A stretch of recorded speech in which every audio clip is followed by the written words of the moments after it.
to basic sebab masih tak cukup therapy and education. Terapi kan kalau yang hanya mampu untuk pergi hospital kerajaan tu, ada yang sampai 8 bulan baru dapat sekali, and then ada yang tunggu untuk diagnosis appointment 2 tahun 3 tahun baru dapat. So hopefully the waiting list is shorter, the frequency lebih kerap, sebab we want to see impact tu kita perlu lebih kerap lah. And I actually applaud some states and some organisation like Zakat also for sponsoring children.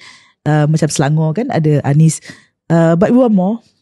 But bukan macam tiap-tiap tahun ataupun setiap 6 months kena apply. So because autism bukan lepas setahun you okay. Kalau boleh terapi tu still perlu. Sebab sekarang pun kalau hospital kerajaan kita selalu dengar bila dah umur 8 tahun dia dah discharge. Tapi sebenarnya akan ada lagi isu-isu selepas tu. So bila hubungan yang sangat macam tidak berapa rapat terputus lagilah.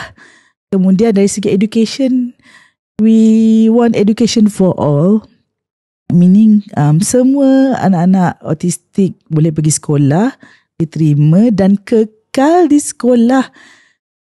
Kalau sekarang wajib pendidikan sampai 12 tahun, tapi kita of course kita nak lebih sampai umur, kalau di SMK PPKI boleh sampai umur 18 kan.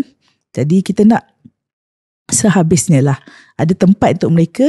Yang I nampak sekarang, we need more space, more classes, more teachers, supaya level tu kita boleh differentiatekan. Sebab kadang-kadang bila kita lam semua different levels, cikgu pun struggles, budak-budak pun ada tak dapat nak belajar. So more teachers, more classes and more schools having PPKI. Sebab kalau anak-anak tipikal boleh belajar di sekolah yang terdekat dengan rumah, harapnya anak-anak neurodivergent pun kalau yang memerlukan pergi ke PPKI, dapat pergi ke PPKI yang berhampiran dengan rumah.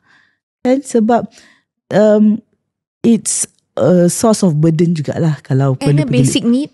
Basic need. Kita bercakap tentang hak, kita nak education. Sebab potential setiap pelajar, setiap anak-anak ni, kalau kita tak bagi peluang, tak adalah potential. Kan? Tak adalah peningkatan potential tu. Jadi, education and therapy untuk semua tanpa mengira kemampuan kewangan, di mana mereka berada. Tak adalah semua dekat KL je. Mana negeri lain, daerah mana sekalipun ada akses, ada availability and accessibility.